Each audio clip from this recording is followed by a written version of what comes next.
Okay, what if I told you there was a chart, right? And this chart was made almost 150 years ago by a farmer, and it has this just uncanny record of predicting huge market crashes. I'm talking about the big ones, the Great Crash of '29, the dot-com bust, the 2008 crisis, even the COVID crash. So let's dive into this thing because this old piece of paper might just be the most important financial roadmap you've never even heard of. Now, this isn't just some, historical curiosity you'd find in a museum. It's a document that feels almost prophetic. For more than 100 years, it's just been quietly mapping out these predictable cycles of boom and bust. And here's the kicker. If its pattern holds true, it has a really critical warning for the years just ahead of us. So let's just ask the big question right up front. Could this old piece of financial history actually give us an edge? We're not talking about magic here, but just recognizing a pattern that has repeated itself over and over and over again for generations. And when you look at the track record, it's honestly a little unsettling. The chart's panic periods, they line up almost eerily with real-world financial disasters. I mean, it flagged the lead up to the 1929 crash, check. It pointed to trouble around 1999, right before the dot-com bubble burst, check. It highlighted 2007, just before the global financial crisis, check. And yeah, it even signaled caution in 2019, right before the COVID crash. This isn't a coincidence, folks. It's a clear, repeating pattern. So, the big question is, how does it work? Let's try to crack the code. And that brings us to the creator himself, a farmer named Samuel Benner, and the just brilliantly simple system he came up with all the way back in 1875. And here it is. This is the Benner cycle. It's not some super complex algorithm or anything like that. It's just a simple chart, and it's designed to identify the repeating seasons of the market. See, Benner wasn't a Wall Street analyst. He was a farmer, a really keen observer of natural patterns, and he just applied that same thinking to finance. And this right here, this is the core of his entire system. He saw time in three distinct phases. First, you got period A. He called these the years of panic. This is when the market is crashing and your only goal is to survive. Then comes period B, the years of good times. This is when everyone's making money, and the smart move is to sell your assets at high prices. And finally, period C, the years of hard times. This is when assets are super cheap, and you have a generational opportunity to buy. So think about it. Survive the crash, sell the boom, and buy the bust. It's a simple, repeatable strategy. So, I know what you're probably thinking right now. How can a farmer's chart from the 1800s be so accurate?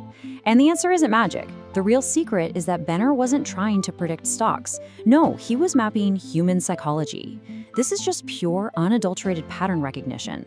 Because here's the fundamental truth of it all, right? While technology and economies change, human nature, that's constant. It just doesn't change. The market cycle is, and it always has been, powered by this predictable swing between collective greed and collective fear. That's the engine that makes it all go. And that engine, it's got two interlocking gears. First up, you have the mechanical debt cycle. You know how it goes. Easy borrowing fuels a boom, which always, inevitably, leads to a bust when all that debt just gets too heavy. So that mechanical cycle, it drives the second gear, our emotional rhythm. The boom makes everyone optimistic and greedy, while the bust triggers widespread fear and panic. These two forces, debt and emotion, they're locked together. And that's what creates the predictable rhythm that Benner saw so clearly. Okay, so that's the theory. But what does this old historical roadmap say about today, right now?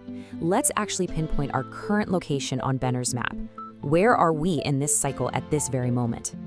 Well, according to Benner's map, the year 2026 falls squarely in period B, a time of good times and high prices.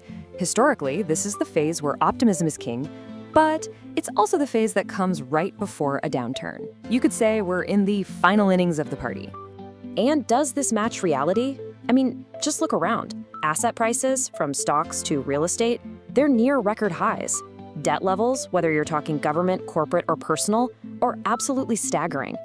And maybe the most telling sign of all, the painful memories of 2008 and 2020 are fading, and they're being replaced by this fresh wave of optimism. These aren't just random data points, you know. These are the classic warning signs of a late-stage period. And this is where it starts to get very, very real. The chart actually marks 2035 as the next major period A, a panic year. Now look, it's not a perfect predictor down to the exact day or anything, but it gives us a really clear time frame to work with. The cycle's turning, and the next major crisis is definitely on the horizon. So listen, this isn't about doom and gloom, not at all. This is about opportunity. Because knowing this pattern allows us to shift from being a victim of the cycle to being someone who is actually prepared for it. So let's look at the playbook. Here's probably the most important thing to understand in all of this. A crisis isn't just about loss, it's about a transfer. Wealth rarely just disappears into thin air. It simply moves from the unprepared to the prepared. So this next cycle then isn't just a threat, it's a massive opportunity for anyone who actually has a plan.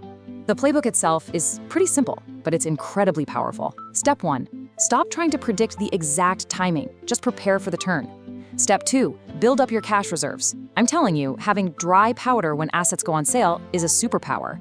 Step 3, become a student of history. Go back and study what actually worked during past downturns so you know where to look for opportunities this time. And step 4, and this is the hardest one, prepare your mind. You have to train yourself to be greedy when everyone else is fearful. And this really lays out the two paths perfectly. On one side, you have the unprepared investor. They just ride the wave of emotion. They buy high when everyone is optimistic, and then they panic sell at the very bottom when fear takes over. But the prepared investor, they do the exact opposite. They use the good times, period B, to get ready, building cash, reducing risk, so they can confidently step in and become a buyer when everybody else is selling. And that really brings us to the most important takeaway of all this. You know, navigating these cycles, it isn't about being a genius or having some kind of crystal ball. It's about emotional discipline. This chart, it's a roadmap. It's showing us the emotional terrain that's coming up. Success won't come from outsmarting the market, but from understanding ourselves. So the real question is, will you follow the map